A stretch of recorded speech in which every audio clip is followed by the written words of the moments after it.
lot. I'm Jon Yarian, your host, and we are recording from the conference, from Dig South 2019. And I'm joined by co-panelists, right? Or you guys were your own panel. And I am pleased to be joined by Jon Morgan from Google, a little company you might have heard of, and Enrico Palmerino from Botkeeper. And I can kind of deduce what you guys probably just chatted about. I'll have you recap it in just a second. But before I do that, this is your 15th time in Charleston, never been here before. What's your relationship to this corner of the South? So I've been in Charleston a few times. My sister actually went to college at Charleston, so I've been lucky enough to have been here before. I love it here. It's amazing. Cool. Yeah, I love Charleston. We actually we own a place on Hazel Street. So, oh, do you? Yeah, Okay. If I could live anywhere, I will live eventually in Charleston. I live in Charlestown, Boston now, and I joke I'm a W away from where I want to be. It's like really far away. Yeah. Yeah, I bring it up because you guys do not have much of a Southern affect. There's not a real Southern fried thing happening here. No. But it sounds like you have some affinity for the region, which is great. For sure. We'll accept that. So for listeners and viewers who couldn't be with us today, give us just a sense of what you guys were just talking through on stage, and then we'll go from there. So we were talking about AI, and I think the big takeaways were, one, AI has its own bias. So because AI is programmed by people, and so it's gonna sometimes not do what you want it to do, and how do you police that, manage it, govern it, and then what should your proper expectations be around what AI can actually do by itself versus require human assistance for. And I think the other thing was, it doesn't make sense for most companies to go and build their own internal AI because the cost to develop it is so expensive. The only way it really makes sense is if many businesses can leverage this one thing for one part of the business, so you're better off buying or licensing someone else's AI than building your own. Got it. Yeah, I would say the one thing on top of that is AI is breaking down the barriers to entry for startups. Like if you have an idea to solve a problem, in the past you might be like, that's an impossible problem, but now you can go use tool A or tool B or even just build new features into your product you have now that you just simply couldn't do in the past. So more people are getting into the startup scene because AI is opening doors that were previously closed. Yeah. It's interesting, you mentioned that it won't necessarily do what you want it to do, right? Because of the human nature of the programming process. I almost think of it as like, it will always do what you want it to do. You just have to be careful about what you want, because that's going to show up, right? Is that a fair statement? I mean... Yeah, like one of the examples I gave was a bank deployed AI to do its loan process, because for them there was, hey, if we could automate how we optimize like who we lend to and look at all the credit and data and everything for the lending. Well, lo and behold, through the statistics, the AI stopped lending to certain individuals of certain demographics of certain race, and that was an unforeseen consequence that almost caused the bank to go out of business, because it was like, whoa, you're doing this thing that socioeconomically we are so against, and how could you let this happen? And the bank's like, we didn't, the AI did it. You know? The AI did it, yeah. Well, I think it's an interesting quandary, because on the one hand, they're like, oh, this was unanticipated. Yeah. We never could have envisioned it. And it's like, okay, I mean, sure, but you also could have, and I don't want to pick on that particular instance, but tell me a little bit about how you would prepare an institution or an enterprise to even think about AI to avoid pitfalls like that. I think if you look at AI rather than how do I use AI to automate a task that I'm doing now, and more you look at AI in the sense of like, what do I think our clients would really appreciate or additionally value? Like, how do I do more? Like, take the approach of like, not how do I get rid of a thing I'm doing, and more about how do I do something additional and use AI to do the additional thing. You're more likely than not going to be, call it automating a benefit than you are automating something that would potentially go sour or wrong or horribly wrong. Well, I think it's interesting when you bring yourself to technology with the idea that I already know what I'm doing and I just want technology to make it go faster, you're in a really problematic area. Yeah. Much better to think about technology enablement from a blue sky perspective about Correct. what could be, instead of like time savings in input or transmission. In this case, the example we used was like probably mortgage lending or something like it that just went into cessation in a way that would pretty clearly be racial profiling. Because blue sky, you're looking at the forest, like automation of the thing you're doing now. You're in the forest looking at the trees, and you're not stepping out enough to like really understand what's going on. Enrico with like a whole globe analogy there. I like it. I was going to say, and while I agree with that, like you're not just going to go in and automate things. Sometimes it's the best way to sort of tip your toe into the water. So like you look at the task you do. We were talking about healthcare a little bit on stage, where like a doctor needs to examine eyes all day throughout the day, and they have an error rate, and as the day goes on, they aren't going to be identifying the same things. And if you could automate 80 to 90% of that just by using AI from thousands and thousands or millions and millions of data sets, all of a sudden that doctor, it's more efficient. It is sort of automating a little bit of a way, but there's always going to be that human in the loop to double check the gray cases, so to speak. Yeah. Well, we're going to circle back and kind of clean up and create a better definition of AI for this conversation. And by the way, if you think you know what AI is because IBM hired Common to talk about it in an endless series of commercials, you don't. That's not helpful. Before we do that, I want to point out I've got a couple of guests today, one of whom works for a company so ubiquitous I wouldn't even know how to frame where you are in it, and a guy that's doing something in Botkeeper that a lot of our listeners haven't heard of. So we've got this duality. Jon, maybe start with you. Tell us where you're at inside of Google, and Enrico, we'll hear from you in a second. Absolutely. So I'm a product manager at Google. I currently work in the hardware group, and we work on launching Google-branded laptops and tablets like the Pixelbook and the Pixel Slate. But previously at Google, I worked in our identity organization, which worked on cybersecurity, so protecting your accounts that you have through Google, through Gmail or G Suite or anything from getting infiltrated by bad actors. And are you at Mountain View? Where are you? Yeah, I'm based out of Mountain View. Okay, great. Yeah, Enrico? And ironically enough, Google's one of our investors, so... No. Yeah. I'm stunned. I thought you guys were just friends. You just came together and that was it. We work for him. Oh, okay. No, I'm just kidding. Yeah. So Botkeeper, we use AI to help automate a lot of the mundane, tedious tasks that a bookkeeper would do. So still have human accountants and bookkeepers, it's just most of the data entry or categorization, classification of bookkeeping that takes, call it 90% of the time, can now be done by a machine. Yeah, I love it. And thank you for that, by the way. So let's get back to AI, and something I want to point out or have you guys clean up is like, I think you just said we use AI. And I'm interested in that phraseology, like AI is this thing that just does something on its own.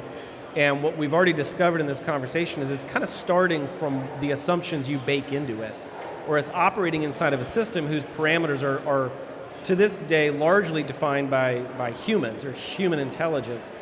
What's a useful way for our audience to think about AI if they're sitting here kind of hand-waving going, yeah, AI is just like a way to automate something, right? How would you enlighten them? Start with your definition of AI. So if you change your definition of AI from artificial intelligence to augmented intelligence, that I think is probably the first cornerstone of where to start conceptualizing what it does and how it does. Because AI, and we were talking about this, real autonomous, truly autonomous AI only lives in universities. Because it's not solving complex business problems, it's playing chess or determining what kind of cat this photo is. Right. AI that actually has, I think, business implications or real benefit on society has a human in the loop. And the human in the loop is there because the tech can either interpret, understand, and advise or give you some sense of awareness, or do this part of the equation, but the answer isn't resolved, or the equation's not finished until the rest of the parts are done. And what AI is good at doing is niche-y small things, and it would take a lot of AI to layer together a lot of niche-y small things to actually replace a person, which I would argue will never happen because each little niche-y small thing is so complicated that it'll probably be its own business. And we all see what happens when you try to merge multiple software companies, their software doesn't talk or work together. So I don't see the merger of many little niche things to replace the human altogether happening anytime soon. Yeah, I think I'd echo that too. Like when you look at all these companies that are AI companies, they're usually doing AI in a very specific way. So I was just talking with some startups that focus on helping out autonomous vehicles and robotics, and they're like, yeah, we take in a lot of vision data and we classify what is a bike and what is a car and what is a dog, and then we send it back to them, and every company that sends us data is different, and that's all they do. And I was like, what about other stuff? Do you do like GPS, fusion, and think about how to like rationalize that? And they're like, oh, no, but that company over there does. Yeah. And I'm like, do you think you could ever work together? And they're like, no, the stuff we do is just so drastically different. Yeah. Similar idea, but like the application is just very different. Another big one is actually data. So like there's companies that focus on reducing how much data is stored.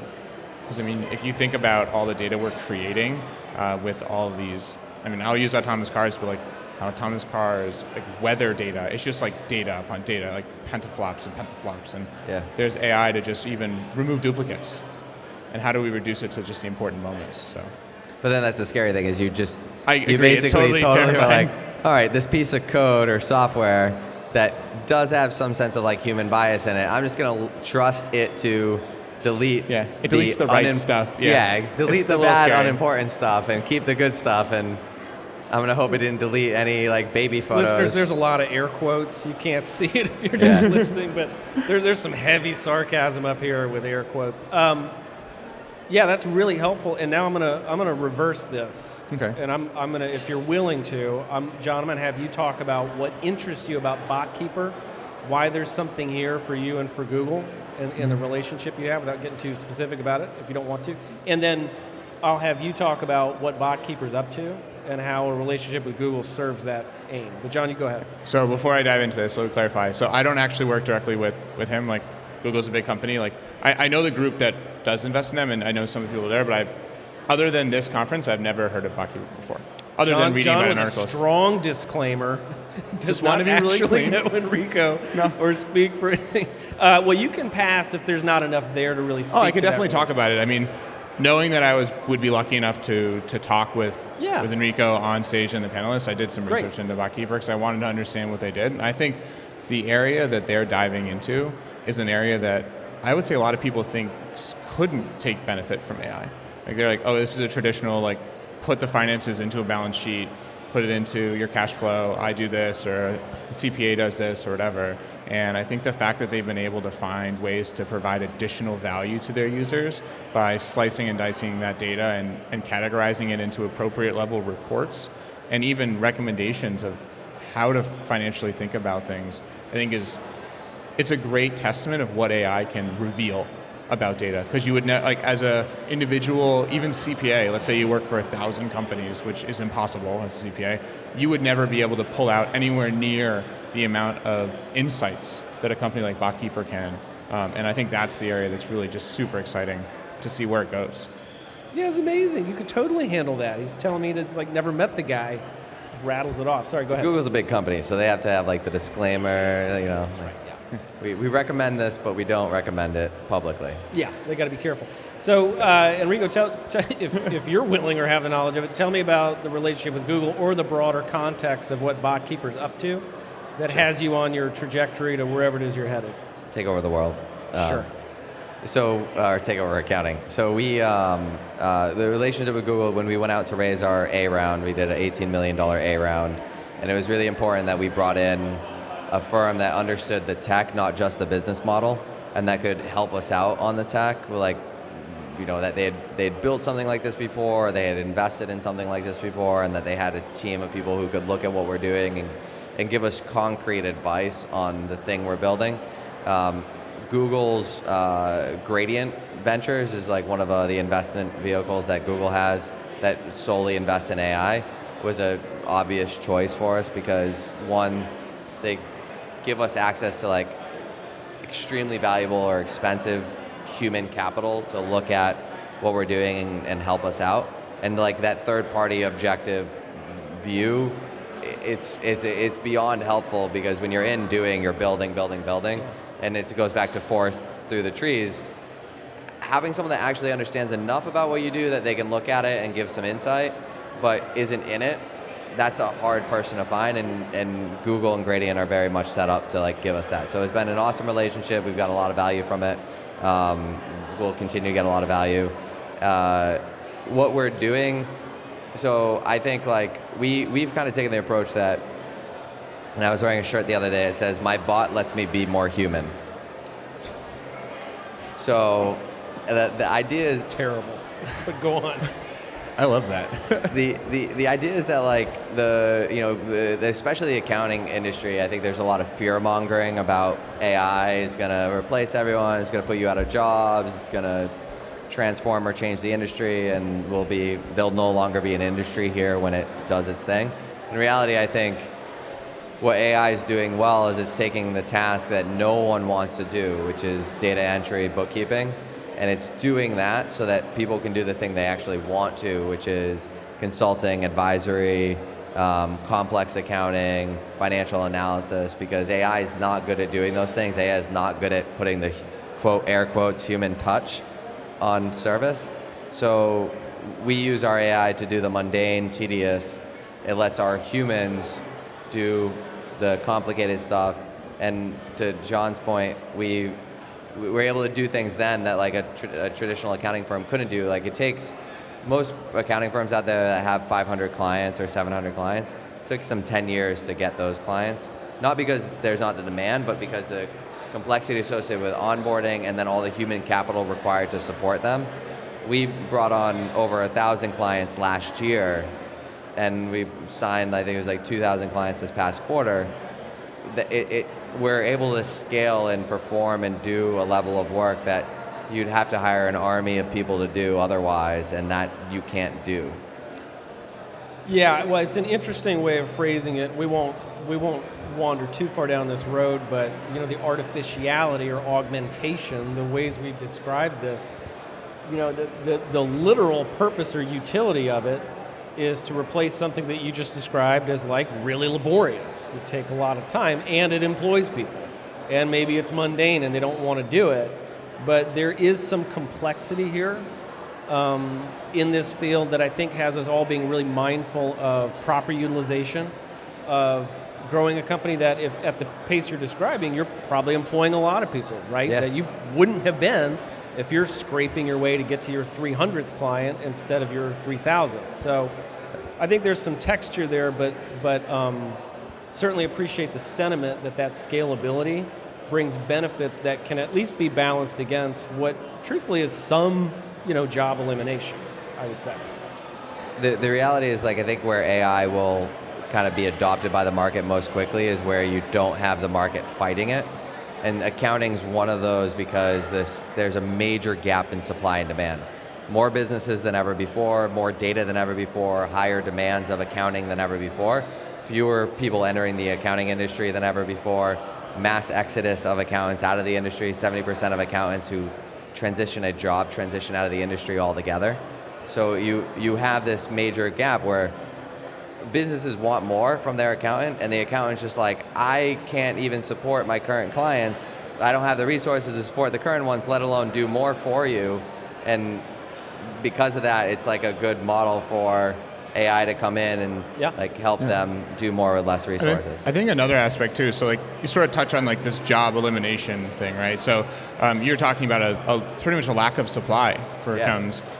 Recently, I follow robotics super tightly because it was my past, and so recently Walmart actually rolled out robotic janitors and robotic inventory collection devices by a company called Bossa Nova. And the reason they did it was their employees were quitting because they didn't want to do those jobs. So their turnover and their attrition was super high, and they actually worked to roll in these types of automation that all use AI, like we could dive into that if we want to. And what they're doing is they're replacing the part of the job that people don't want to do, so that they continue to do the part of the job that they want to do, and their turnover is just starting to to go down, which is great.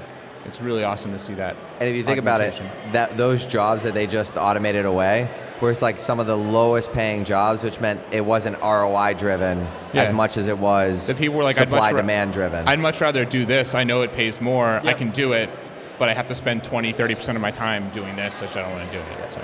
Yeah. Super helpful. So we'll get you guys out of here in a minute, but before we do, I want to pivot and give the audience a little bit more on how you got to where you are individually, like what shaped your careers. We got a guy rising through the ranks at Google, another guy with a hotshot company, even though he's living in the wrong Charlestown. It's okay, he'll fix it eventually.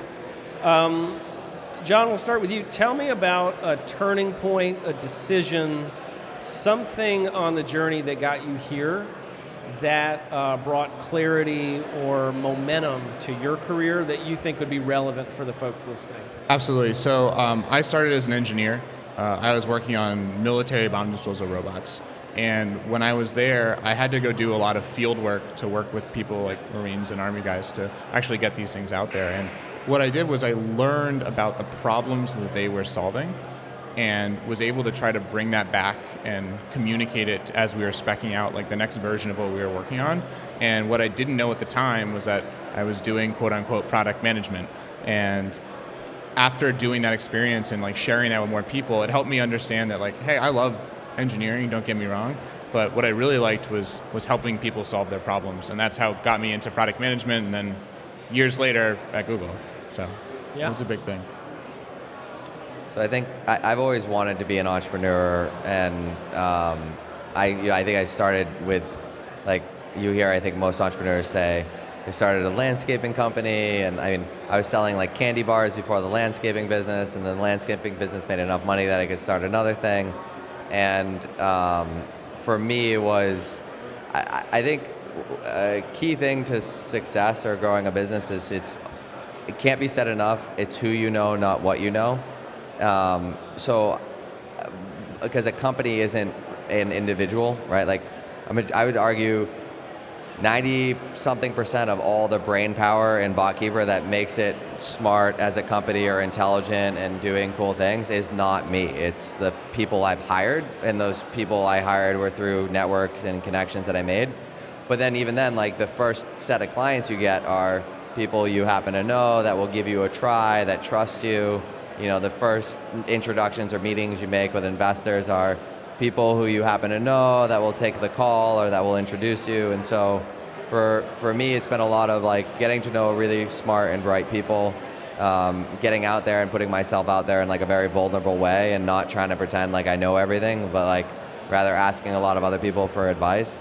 And then not being afraid to like, you know, not being afraid to fail, because, you know, the right time, right place, I think, quote is used so often, but no one tells you that it's like how you land in the right time, right place. So you go 1,000 places 1,000 times, and one of them happens to be the right one. It's a statistical thing, not a luck thing. So for me, a lot of Botkeeper's success has been trying, iterating, fixing, pivoting, tweaking, and just being able to do those changes quick and not being like steadfast in our way, but to like listen to advice from others and repair, fix, rebuild when needed. Yeah, I love it. Well, this has been great. Jon Morgan from Google and Enrico Palmerino from Botkeeper. Guys, such a pleasure. Thanks for coming on. Thanks so for much, having me. Jon. It was great.